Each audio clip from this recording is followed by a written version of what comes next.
Welcome to the Deal Final Corner. So this is your weekly property talk show brought to you by Property Filter, hosted by myself, Guillaume Black, your favorite Frenchman, the CEO and co-founder at Property Filter. It's the UK's highest rated platform to find deals, and we're on a mission to empower our property investors and deal sourcer members to find yet again 1,000 deals thanks to the Property Filter blueprint. And the purpose really with this Deal Final Corner is to give you more and the best of the available resources by inviting expert guests who will share with you the latest, the most current strategies, tactics, and secrets that actually works right now in terms of finding and making deals and the reality of systemizing and running a high performance business in property. So it really is my pleasure to introduce to you all my very good friend, Jay Chauhan. So Jay is a seasoned property strategist and investor with decades of experience. He's been in this property game for quite a bit now, and he's got experience in most strategies. He's pretty much done all of it from development to buy-to-let to HMOs to everything. And what he plans to share with you today on this Deal Final Corner is arguably one of the most lucrative and fastest growing property strategies and businesses you can take part of in the current climate. So what we can expect. So the top strategy is going to be unveiled. So we'll discover back-to-back leasing, the number one strategy for 2025, or you can follow Jay's steps and every actionable steps to get the clear guidance and really make the most and implement this strategy. And he will share his real life blueprint, what he does really day to day to grow his own property business. And then hopefully we'll have some times to have an exclusive Q&A. So let's hear it from Jay. So please give a massive Property Filter virtual welcome to Mr. Jay Chauhan. Thank you so much. Thank you so much for the intro. Thank you, everyone, for joining us. And I'm here to give you value, and that's what I'm about. It's about giving you guys value, and I hope you guys can take a lot from what I'm about to share with you. Can I just quickly check that you can see a Can slide? indeed, yeah. Yeah, Yeah, okay. all good. Yeah. Perfect. Right. So, like I said, welcome to everyone who's joined today, and thank you, Guillaume, for putting this on. I am pleased to be part of this in what I truly believe, as Guillaume mentioned, is for me the number one strategy that you can all use right now and into 2025 to generate cash flow if that is something that is either something you're interested in or on your radar to do moving forward. So I just want to quickly, before we get into it, and it is going to be a lot of action steps that I know that you guys can go out and do after today yourself, if you choose to do so, if this strategy ends up being of interest to you. Before I go on and do that, I just want to try and gauge who we've got with us in terms of experience. So if you wouldn't mind, just a few questions that I just wanted to ask just to see what the room's got in terms of experience. Has anyone actually got experience with social housing or perhaps got an interest in it? If you just want to put type yes, Y or N in the chat just so we can see what's coming up there. Yeah, perfect. Okay, so it's general consensus. There's interest, which is great. Don't really need to have the experience, but as long as there's interest there, it's good for me to know. Just moving on from that, in terms of maybe experience with rent to rent, Guillaume touched on it as it being potentially, seen as a rent to rent strategy. Any experience with rent to rent, rent to SA, HMOs? If you just want to put again a quick Y or N on that, please. Excellent. Thank you, guys. And then just finally, if you could just let me know if you generally, looking to either generate cash flow or increase your current cash flow from whatever that position might be right now. If you can just put a Y or N, whether that's something that's on your mind to consider. Yeah, yeah, fair point. Give me a cash flow is always good. Cash flow is king. So yeah, you can never not have a healthy enough position with that. Yeah, thank you all for your participation and for your answers. That's really useful for me. Thank you for those who've answered. So what we're going to do, like I said, over the next, however minutes, and like Ian said, a Q&A after, I'm going to share with you exactly what I feel you need to do in order to go out and execute this strategy, which I've used myself to either supplement your current cash flow or even just look at, potentially replacing your income if that is something you choose to wish to do, whether you're in a 9 to 5 currently. So, like I said, aim of today is to go through an actionable blueprint for you to go away and take away. I want to bring the utmost value for you. So, with that in mind, I'm not going to go in great detail into my background. There's resources out there which I'm happy to share with you where there's been podcast interviews where I've shared it. But for now, what I will say is how it all began, because it's all relevant to what I'm going to share with you. So how I got into, what I call back-to-back leasing within that social housing space is it all started off the back of a residential development site. So I do, like Ian said, other strategies, one being commercial to resi development. So it's a site that I developed that was on the market to sell and managed to get a full asking price sale agreed to a housing provider. Now, unfortunately, it was at a time where COVID decided to rock up and they pulled out at that point. And it's when I then thought I need to start searching for new providers that I can try and fill that void effectively that had been left by the provider who had agreed to buy it. So at the time, aside from that, we also had a local agency, just a small letting agent, which gave us local presence. And we had some student landlords that were suffering from voids as all the students had gone back home due to COVID. So it was at that moment I sort of had a kind of light bulb moment, if you like, where it occurred to me that I could procure the housing for these providers that were really active and really keen for generating, taking on houses rather, and having conversations with them, and then also offering the landlords, that had empty properties, looking to fill them, putting those two together. And that's essentially sort of how it started. And since that point, which is see now several years ago now, been able to sort of start there, scale it, and put it not only multiple properties, but also across multiple locations. And the good news for you guys, again, my personal opinion is that I still think the strategy is in its infancy. Even though I started it years ago, I still believe that this space and this sector is just getting started. So for those of you, like I said, who want more detail on the backstory, there's a couple of podcasts. Just drop me a message and I can send you the actual links. But I think they're online through YPN and also Property Entrepreneur. Cool. So I only just put this slide together recently, and so I was thinking about it, and I thought, it really did hit home to me in terms of just, working within that social housing and supported living space, how it can actually really benefit all aspects of your businesses. Now, forgive me if you guys are aware of this, and Guillaume might have already run through it in terms of like the wealth hierarchy. But what I want to go through is just how you can actually think about using this strategy, not just for what I'm going to go through with you today, which is around the back-to-back leasing, which is effectively a cash flow strategy, but how you can look at it for all the other aspects of the wealth hierarchy.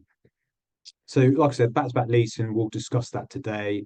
Essentially, the cash flow strategy that will give you that reoccurring income each and every month. So that will sit at the bottom layer and the cash flow strategy. But that's not to say that you can't then utilize it for, sourcing. So there may be properties or sites that you come across that you didn't want to take on yourself, but after building the contacts and relationships with providers and operators in your area, why can't you potentially broker a deal for landlords or developers by putting a lease in place? And that will naturally generate a fee for your time, effort, and expertise. And then at the top is where we're looking at, asset acquisition, if you like. So people might say that buy to let is dead, or they believe, it is dead. The margins are getting squeezed. It's making it difficult to work. This may well be true, but how best to maximize your margins? Having secure and steady income each and every month will allow you to, buy to lease, will allow you to focus on the activities that matter. And that is at that top pyramid anyway, is acquiring assets over and over. I see too many people, myself included, from experience that have gone on, bought assets, but then got stuck in the day-to-day management of tenants or even managing their letting agents. So why not use this strategy to bypass all that and focus on buying the assets by having leases on your properties, regardless of which one of the which one of the above you decide to implement, just remember all of them bring the added benefits of being outside of, what might be the proposed renters reform bill that some of you would have heard of that's coming in due next year. So introductions of, such things as Section 21 evictions being banned. It's really going to put some restrictions on landlords' flexibility. So I think that's another added benefit of social housing and what it can offer as advantages of being in that space, as well as, generally helping those that are in need. And yeah, it's definitely a space that I think is worth considering. But I want to now get into the practicalities and how you now yourself can go on and implement it should you choose to do so. So why back-to-back leasing? Why would you consider it? Why would landlords, developers consider working with you? Well, as I've touched upon previously, you may be familiar with HMOs, rent to rent for cash flow type strategies. The problems that you've got with those, and you see them, as are listed here, is you can be seen to, for example, HMOs have a reasonable amount of capital that you need to deploy initially. And yes, off the back of that, it can generate good cash flow, but they can still put you under pressure when you consider all the factors that come with that. Some of them that I've listed here. Same with service accommodation, whilst you might class the tenants as guests. It is hospitality. Again, from my first hand experience anyway, it can be very hands-on. There are also no guarantees when it comes to when your next booking is. And there's also some talk around planning reform around that short-term space coming into play. Like I said, all those strategies are prone to such elements as voids, management and maintenance issues, utility costs, which are, seem to be constantly rising. And if you think about, if I give you a scenario like this time of year and we're going into that sort of Christmas period, imagine having a tenant changeover during this time. It becomes quite common for someone to perhaps move, before Christmas, and then the likelihood of a tenant coming in is more so going to be in the new year rather in that sort of gap that you have a void, and that void is something that a landlord would need to absorb. Whereas with back-to-back leasing, I like to see it as being quite the polar opposite. You're dealing with one tenant, which is typically a corporate body, an organization. You don't have any voids. So if, for example, you have a six-bed HMO, shall say, and that corporate body has only got three tenants in there, that those voids effectively will sit with them. It does generally allow you to work on the business. So if it's something where you're looking to scale this and take on multiple units, I 100% believe that compared to those other strategies that I've mentioned, it really does give you that platform to do that.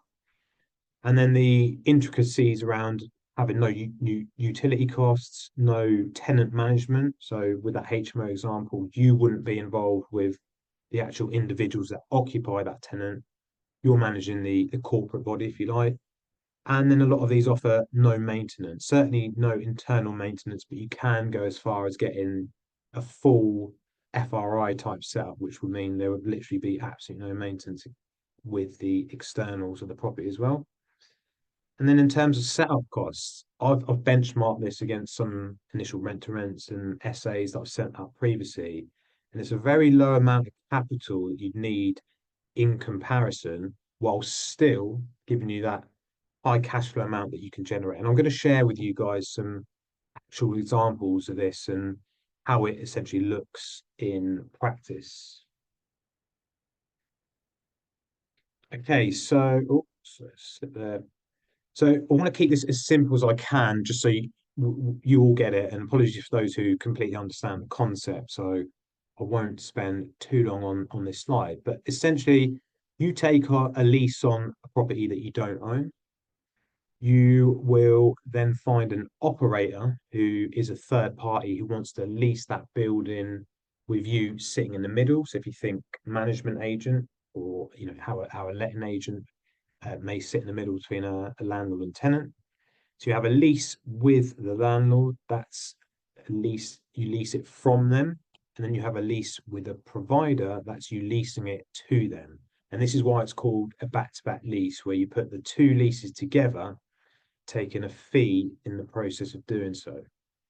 Bear in mind the paperwork element will reflect the above to protect all parties. So protects yourself, as you will usually have two agreements to cover the landlord to agent and then the agent to provider.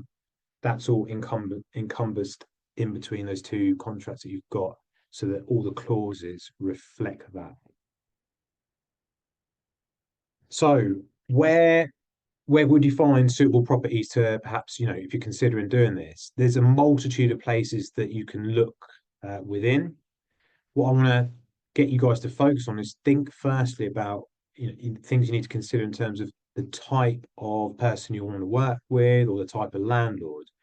So from my experience and what I found's worked really well is normally you want to work or look for landlords that have sort of been in the industry or had experience for a fair bit of time. They tend to understand how it works. So, in terms of not just tenancies, but they've got experience or first-hand experience of tenant management within the private sector. Normally, with that will come stories where they've had a bit of pain, whatever that might be, whether that's voids, maintenance issues. And because they've been in the industry for a while, their stock tends to be what I class as sort of tired stock. So your grade B, grade C stock. These are landlords who might have already spent, the money that it takes to kit out a property initially, but because it's been in the market for that duration of time, they probably don't want to go back around the cycle of spending an additional, 20 to 50,000 pound, whatever it might be per property, to bring it back up to today's competitive top end of the market. So that's what I think is the ideal kind of landlord that you want to be looking for. Some of the places that you can go out and find them, think of, networking meetings, whether you guys, got been to pins or even local networking meetings. Get to know people either through those networks as well as the contacts that you may already have locally. You've then got things that, such as the HMO register, which, I'm sure if guys that you said got rent-to-rent experience might have done some campaigns there. So you can do that sort of direct to vendor marketing campaign either through that. You've also got some prop tech. You might have heard of it called Prop Filter. Maybe Guillaume can run you through that, and I'm sure some of you guys have found some decent rent-to-rent deals. Don't disregard any deals, whether that's rent-to-rent or stuff that's sticking on the market. Is something that you can then transition to put a lease on. Um, Referrals. So think about people that you know in your list that might know landlords or even trades. So tradesmen have always got access to properties, which means they've usually got access to landlords. We've had some deals through trades as well, and then also local letting agents. Some people might think, why would local letting agents work with you? Again, once you get an agent that gets it, they'll be on board, and that could literally open the floodgates for you. Okay, so who are providers? Yeah, so when you've got the properties, of course, then you need to know, who providers or operators are and who could they be. Again, it's a very extensive sector, and what I mean by that is social housing can go into, quite a lot of detail and depth in the terms of supported living providers that a lot of you guys would have heard of, and they can cater for all sorts. And when I mean by it can go into quite a bit of detail, it could be quite extensive care where individuals might need day and night care. So that can be quite extensive and take a fair amount of time to potentially agree what is deemed as being a suitable property, because they normally need adaptations being done to it. Now, I'm not saying disregard that sector completely, but for the purposes of what I'm talking about here, back-to-back leasing, I normally recommend, like the mentees that I work with, to avoid that because of the time element. This might be more suitable perhaps for stock that you're buying. So you could consider them working with a provider early doors whilst you're doing that refurb. Because if you're doing a refurb at that point, to make those adaptations, that's the point to do it. With back-to-back leasing, we're probably working with more pre-existing type setup on properties. So, like I said, it's still a good option, but we want to be focusing on maybe those organizations that can turn around and make decisions quickly. So it could be local government, charities, housing associations, and also still local care providers. So just have a think about uh, those as being options. And then where do you find them? Well, believe it or not, Google, yes. Search online as simple as Google can bring up all sorts of potential options. For those of you that hang around to the end as well, I'm actually going to provide with you a free download where you can actually, you know, it will have keywords on it that you can use in your local areas to go and see what you can come up with. But aside from that, have a look at your local council website as well. A lot of local council websites already have registered providers who will show up as being active in the area. So they've kind of already done the work for you where they put them on a platform that you can quickly find them and then make a list and then look to introduce yourself with. Finally, you've got brokers. Now, yeah, brokers, they will come at a cost, but then again, they can be a quicker option. So for those who might not have time on your side, if you've got a deal or property that's time sensitive and you need to get over the line, potentially you could look at working with brokers that can help you facilitate something and put a suitable provider there. Like I said, there'll be more on how and where to find suitable providers in the PDF that I'll provide you towards the end. Uh, this is all good, and wanting to give you those steps, but in essence, how does it look in practice? And these are sort of three examples that I'll quickly share with you that have been sourced in three different ways with three different operators as the tenants. And I just wanted to share with you sort of deals in practice. Now, this particular prop you can see here came from a referral that I just touched upon as being one of your options to look for. So I'm always saying again to mentees, think about who do you know who knows someone. It's one of the things that if you really do spend some time on, you'd be surprised who might come up in your list. So this landlord had essentially a tired HMO that needed substantial works in order to bring it up to the current standard in the market, which has moved on a lot from even, just a few years ago.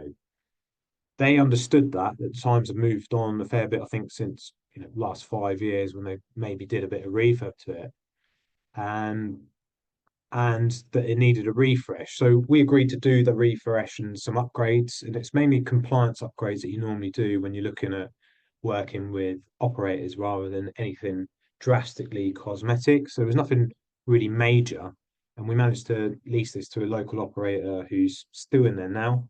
And remember, guys, with these sort of setups, there are no voids, no utilities, no letting agent costs, and in most part, no maintenance. On to the next one. This is probably one of my favorites because it was actually through a landlord that I'd first spoken to probably 4 years prior on some other properties that he had in his portfolio. So again, portfolio type landlord.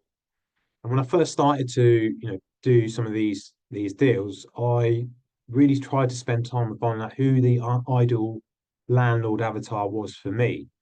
And it was literally when I had a random moment, uh, thinking moment, I thought, this landlord literally just popped up into my head. So I reached out to him. I tried to find out how he's getting on, and he just mentioned this property that he had that was not doing too well for him due to those pain points. And with him, it was voids, maintenance. It was a really, really tired property. He lived quite far from the area, and he understood that the market had moved on, and he was actually keen to explore converting it to a licensed HMO. Now, I knew the cost outlay as well as the time delays that this would have. Granted that he wanted to do quite a lot of the works himself and he wasn't based locally. And I saw that there was value in keeping it as it was as a large family unit. Also, knew a provider that was keen to take it on for a large family. So I ran the numbers with him. He was quite a numbers person, so he loves his spreadsheet. So I did a quick cost comparison from converting it to HMO, what that might look like versus just keeping it as it is with a few upgrades. And there really wasn't much in it, especially as I was able to offer him the security of a 5 year lease with that operator that I had in mind. So on this one, the setup costs were a little bit higher than we've had on previous ones because we did put some cosmetic upgrades with carpets and painted throughout, we actually managed to negotiate a rent-free period. So it did kind of work quite well. And also negotiate with the landlord putting a brand new heating system, which is always the one that we like to have as tip and as top as we can. So that's sort of the numbers on that one and what that look like across the 5 years. I think we're 3 years in on that one now. And then the final one, some of you who were on the Property Filter Weekend conference a few weeks back may remember this one. This was actually the first ever property, I'll say, that I did. It ended up being multiple properties. We've actually got 5 off this landlord, but this was landlord that came off the back of a marketing campaign that we did, that we responded to. And like I said, what was a meeting to discuss one empty 6-bed HMO, it ended up being 4 at the time that were all in the same sort of street. I think you had 3 on one street and 1 on a neighbouring road. And remember when I talked about having your landlord avatar, and this is a prime example of what that looks like for me. Portfolio landlord, experienced, tired stock, ex-student landlord, I'll call him, who just hasn't spent the money that's needed to bring it back to life in line with the current student market. The current student market where it is now versus, not just where it was when I was at uni, but also where it was even 5 years ago has changed drastically. And you'll find a lot of landlords just haven't moved with the times. And yeah, this is another perfect example of a deal that literally has no voids, no maintenance. And this is not just on a good day. This is every day that you put them in place. Right. So some top tips for some of you who might be considering just getting out there and getting on with it to want to explore this strategy. So we've talked about providers and finding them, and you may go on and do that and think any provider you find that operates in your area and seems to be someone that says they'll offer you a long lease that's guaranteed is one that you should work with. Please remember that is not the case. Please don't think that because these are corporate bodies, that unlike private tenants, that they don't need vetting. If anything, you should be doing just as many checks on these guys as you would with private tenants. And to follow on from that, number 2 is not thinking that every deal should be done. There'll be some that will come up where you'd think, that just do not make sense. Whether that is your gut feel of working with a provider, if you feel that you've done your DD and your gut feel tells you they're not one to work with, or even if you've got a margin there and it's being squeezed. Again, something that I teach is remember that you should have rules that you set for yourself, whether that's margins or who you want to work with, and they're there to follow and stick to. So that goes for providers as well as the margins that you might want to put in when putting these deals together. And then finally, number 3 is on the contract side of things. It's important to have them set up correctly so you're protected and that your agreements mirror each other. So where providers might want their own agreement, what you have as an agreement with the landlord, we want to make sure those clauses are mirrored. And I would recommend for anyone who's looking to explore this strategy and not just do one deal, but do multiple, to have a solicitor draft this up for you, who can then understand what you're trying to do. They'll put together an agreement which you can then go on and carry on using for additional deals that you might do. Perfect. So, yeah, like I said, I promise for those of you who stayed on or are still with us and still awake, if you scan this QR code, it should take you to a link to just download a free guide, and that free guide is on how to go about finding providers. So just give you some tips that we've used for you to go and effectively go use this strategy into 2025 and now to go and generate cash flow as well as get involved in that social housing space that I've been doing to date. Thank you very much. Yeah, Kim, Okay. Yeah, thanks so much. Sorry, I was putting my details down on your thing. You caught me in the middle of the page, but I've got it open now, so I'll be able to do it later. Yeah, thanks so much. So, and thank you also for introducing or reintroducing this wealth hierarchy concept, the cash flow, the profit, the asset. It's very much yeah, it's very much what the biggest problem I see people have is they don't really know why they are in property. It seems like a good idea and a way to make money, but they get things a bit mixed up. They want to do a bit of rent to rent and a bit of commercial conversions, and it doesn't align with the life goal they have now and for the next 12 months, 18 months, 2 years.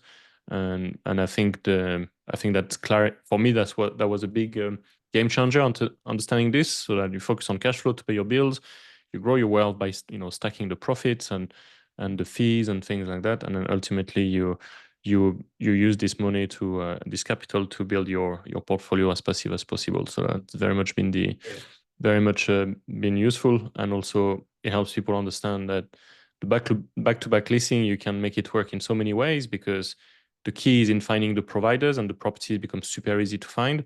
So if you're really good at finding the building the relationship with the providers, you can scale just as quick as you did, like hundreds of units in your case. And then not all the deals you can take on. So once you sort your cash flow slab, you can then broker these deals, broker these introduction to providers, introduction for other people to do the same strategy. And all of this money you make, you can buy your own little tired properties that you give back to the same providers. So it's very, very clear.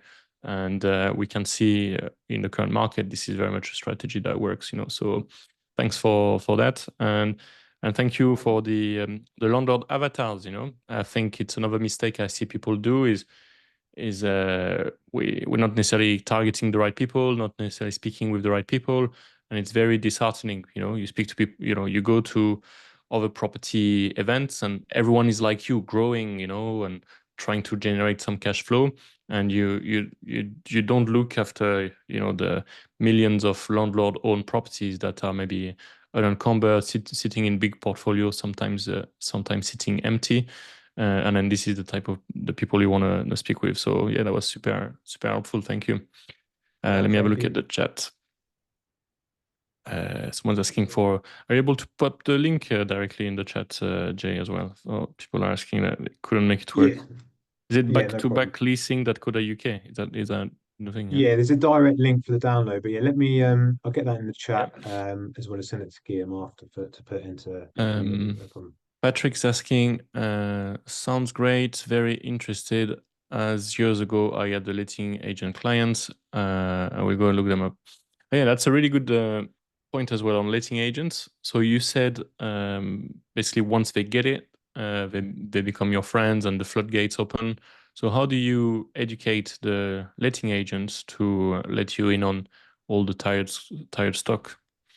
Yeah, well, that's it. You've hit the nail on the head there. So again, it's when I say I get it, it's exactly what Guillaume just said there. It's again, we're not looking to go in and maybe say with a letting agent, we want to we can help you on all your properties, because as we all know, the market's strong, right? But there will always be such stock that is sticking, or for whatever reason is just not moving, whether that's a price issue or whether that is just condition of the property. So it's again just about maybe focusing the mind of the letting agent to just help them understand themselves, what they might have on their books that they're like, oh right, yeah, I've got this property down Smith Street that there's no way he's going to get this price because it needs a new kitchen, and it's just about educating them that way for them to realize, they're going to know their landlords better than us and their client base. And it's Yeah. perhaps that, as well as, someone who might be overseas who just wants something long term as well. One of the guys that we're working with now, he's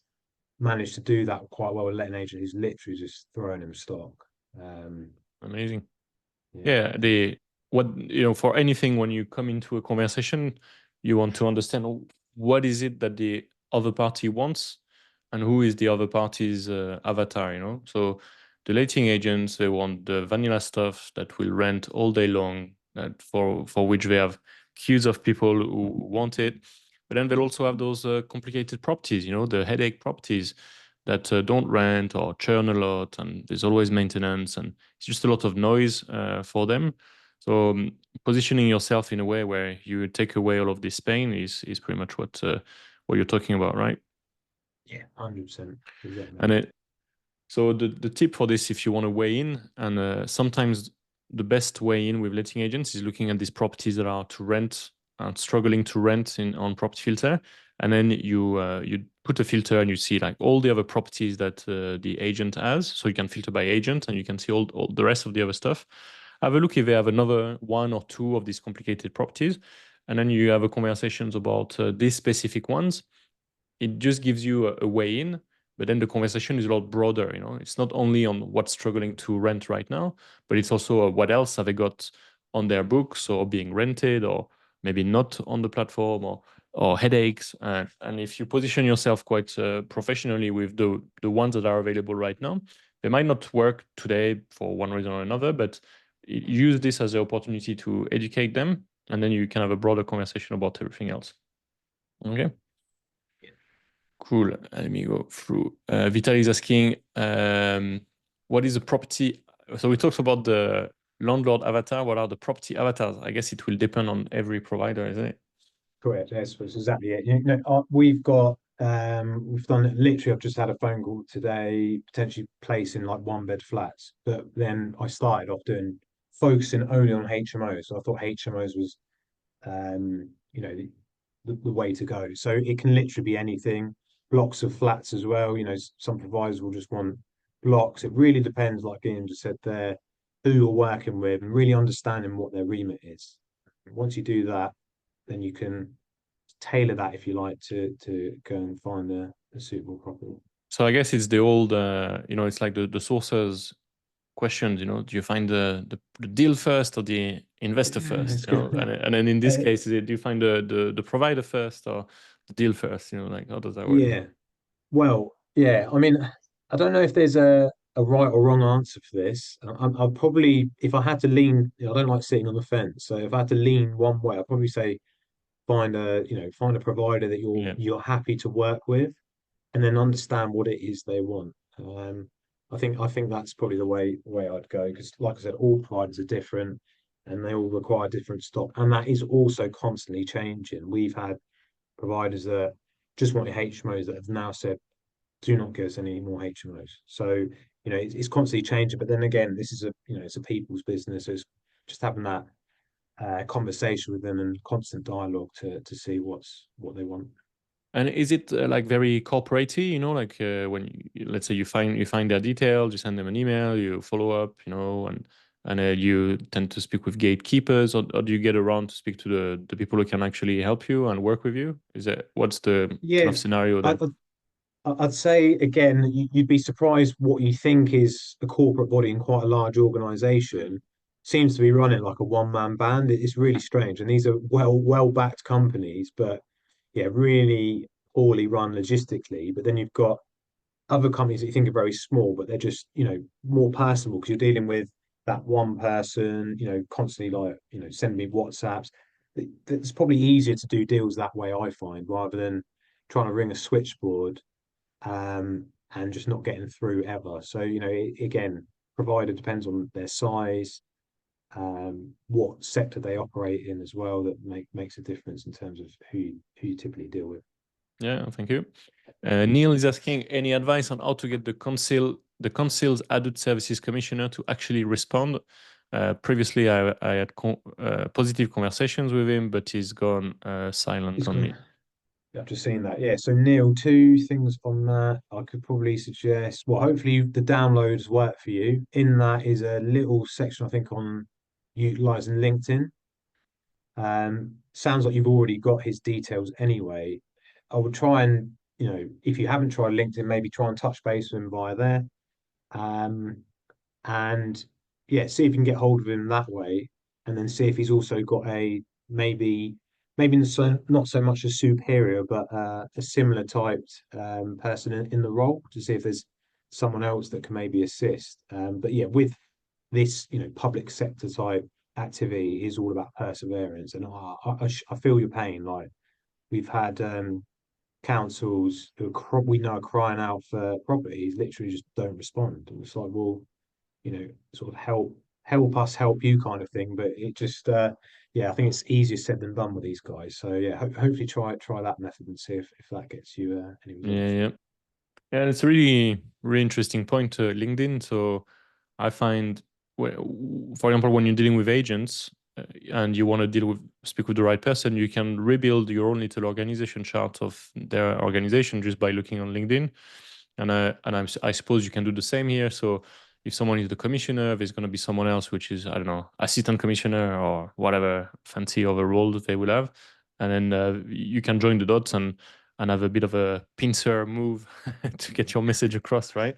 I've had some successes with accessing decision makers like this, basically picking up the 3-4 names and just lots of follow up. Not in this industry, but it's something that I've seen work. So I suppose perseverance, as you said, yeah.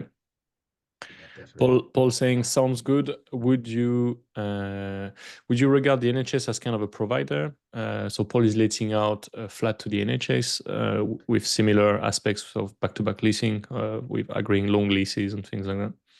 Yeah, Paul, I'd say in concept, I'll probably say it is quite similar. Obviously, I haven't seen a copy of what your lease looks like in practice, but from what I know of the NHS and how they operate, they kind of do give those sort of leases. Again, I'm not sure if it's a IRR or FRI type setup, but yeah, NHS tend to do similar type setups. It's a solid tenant as well, so tenant profile, I'd say. Yeah. Okay. Simon's going back on the conversations we had earlier about what's in it for the letting agent. Why would they even speak with you? Yeah, yeah, had this loads of times. Again, it's probably hard to picture given where the market is currently, but it's what's in it for them is getting rid of all their stock. So if they have got something that's sticking or something that they just can't place, then that's one aspect. The other aspect, and I think this is what one of my mentees is actually doing, is they've actually formed kind of a little collaboration with the agents. The agents just understood the concept, gets it, but also sees the value in it.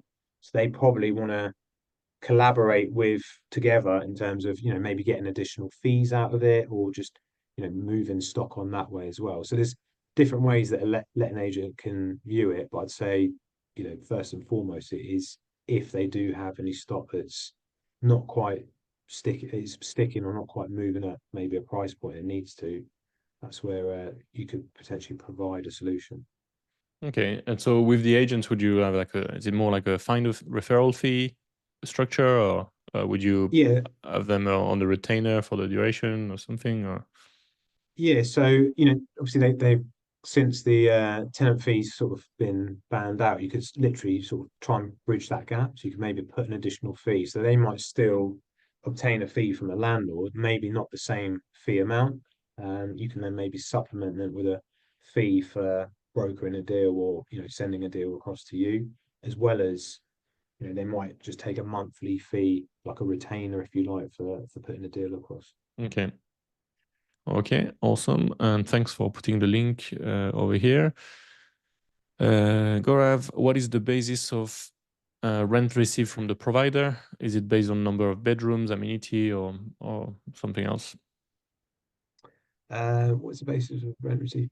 Again, honestly, it really does depend on the providers. If I give you some examples on the ones that we've done, we've got providers that will literally, yeah, they work per bed space. So it will determine how many bedrooms you've got because they work off how many people they feel can occupy that property. You've then just got others that will just work on a basis of what they deem to be not just market rent, but a fair rent in the area. So that could be market rent, that could be just above market rent if they've got a demand via, you know, maybe the council's putting pressure on them where they need to rehouse certain types of people. So it's not necessarily on the number of bedrooms, but it can be depending on the type of providers that you end up working with. Okay. Yeah, and then some will have special needs and things like that, so they will attract Exactly. different rent. I think the assumption is people maybe mistake the LHA rate as the only exit for Yeah, this type of strategies, but all of these providers they'll provide different cares, emergency accommodation. I suppose your asylum seekers they are not people who are staying there long term. The council puts them here for a while until they're moved on. So these attract a higher rent, I suppose. It exactly is. It's what's deemed as like exempt rate, so it's not capped at LHA. So yes, you've got providers that can only work to LHA, but then you also have providers that are exempt from being sort of linked to that LHA Hmm. index. Okay. Mayora is asking, so do you need a special lender for this? So as a landlord, do the landlord you work with need a special thing with Yeah, their mortgage done? so typically there'll be two things that the landlord that we say needs to take care of if they have lending. Quite a few of our portfolio landlords have just got unencumbered stock, so it's irrelevant. So if you're looking to obviously buy to lease, for example, then yeah, you probably want to go to a specialist lender. If a landlord's got an existing mortgage on that property, then he will need to notify or make them, give duty of notice to say that the tenant profile is changing and just make sure Mm. that the lender is happy with them. And I know again, we touched on this at the conference and Hannah mentioned it. I've never known any sort of direct issues with lenders, having a real direct issue with the tenant profile, but they do normally need to be notified or should be done by the landlord. I don't know Okay. if Hannah mentioned anything to you, Guillaume, on that. Yeah, yeah. Maybe sideway from this question. Let's say I'm on this call and I'm a landlord and I've got some. Actually, I fit the avatar, right? I'm experienced. I've got one or a few properties. Maybe they are tired, and I could go and work with you, and then you make all the profit, Jay. So can I work with you where you broker a deal for me? Maybe I pay you a big fee and you help me set this up. Is that something that people do, or if the landlord maybe not wants to sort of own the contract rather than Yeah, sit on yeah. one end? So I've not to date I haven't done that, but I'll be honest, just not by chance.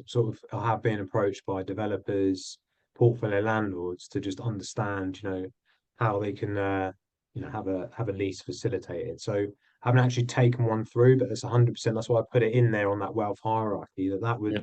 definitely be something that you can do. So you could literally sit, in the middle to help broker something for a landlord to put a suitable lease in place. Okay. Yeah, and as a landlord, basically, if I would want to do this, would you help with like a broker fee type thing, or would you say, look, it's not that complicated?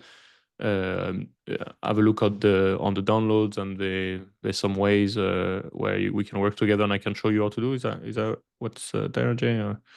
Yeah, so first, like if you operate in an area where I know I'm working with someone who's over there, I'd first and foremost probably put you in touch with them. Yeah. They've probably got local providers that might work better with some of the ones that we're privy to. So that would probably be first point of call that you can do that. But it's definitely an option there to look at. Okay.